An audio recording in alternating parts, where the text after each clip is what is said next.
exemplo, doutor Rodrigo Silva, a historinha do Éden não é meio conto de carochinha? Existiu mesmo um lugar chamado Éden, com 4 rios que desapareceram? À primeira vista, realmente parece uma coisa estranha, sensacional, como os contos dos irmãos Grimm ou as lendas de La Fontaine, as fábulas de La Fontaine. Mas nós temos alguns critérios. Em primeiro lugar, eu não posso dizer que algo é estranho ou ilegítimo só porque é difícil para a minha cultura assimilar. Primeira coisa que eu tenho que levar em consideração quando eu examino um documento passado. Aquele documento, ele tem outros testemunhos que falam dele. Então, se eu tenho outros testemunhos, aumenta o grau de veracidade deles. Então, vou colocar um exemplo. A Ilíada de Homero. A Ilíada de Homero, ela tem mais possibilidade de ter acontecido do que a história de Atlântida. Porque Platão escreveu de Atlântida, mas ninguém nunca ouviu falar de Atlântida, nunca encontraram Atlântida, nem nada relacionado a Atlântida. Então, Atlântida, o grau de possibilidade histórica é quase zero.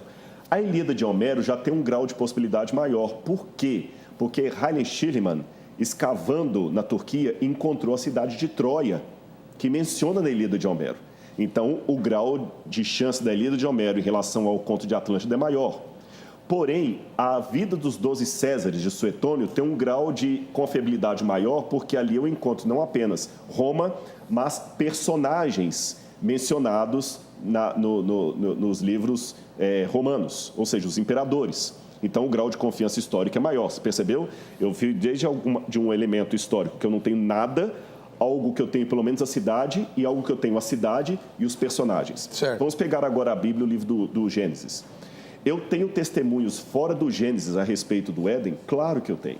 Quando você estuda a mais antiga escrita da humanidade, você descobre que a escrita foi inventada na Suméria, região hoje mais ou menos do Iraque e da Síria, ali entre o rio Tigre e Eufrates. Qual foi o primeiro documento que o ser humano deixou escrito? Foi a escrita cuneiforme. Quando nós investigamos aqueles tabletes ali, nós descobrimos que eles falam que eram descendentes daqueles que sobreviveram ao grande dilúvio. E um dilúvio que ocorreu destruindo a terra de Dilmun.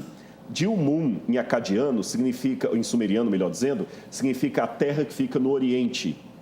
E no Oriente é onde Deus colocou o Éden. E diz que ali no Oriente havia um lugar paradisíaco chamado Edenu. Mesmo quem não sabe acadiano ou hebraico percebe a semelhança com a palavra Éden. E ali havia um casal e o homem chamava-se Adam ou Adamá ou Admuse. O senhor está falando da Bíblia ou dos tabletes? Estou falando dos tabletes. Uma história muito semelhante da Bíblia. Adamu nos tabletes? Adamu, Admuse, que os tabletes mudam às vezes o nome, né? Admuse, Adapa. E que eles perderam o direito ao paraíso porque comeram um fruto proibido. Não, isso não está nos tabletes. Está nos tabletes datados de 2.300 anos antes de Cristo. A coisa é tão séria que os críticos da Bíblia antes diziam que a Bíblia inventou essa história. Agora dizem que ela copiou. Bíblia plagiou, copiou. Mas eu poderia dar todo um programa aqui argumentando literariamente que a Bíblia não plagiou. E não somente isso. Até Levi-Strauss, que era ateu, admitiu uma coisa que o deixava assombrado, que a mesma história que aparece no Gênesis, falando de Adão e Eva, encontra-se não só no Oriente Médio, mas em etnias do mundo inteiro, até entre os incas, maias, astecas, até entre o povo que vivia na antiga Normandia, os ancestrais da Noruega. Você encontra isso também na Ásia Menor, você encontra na África.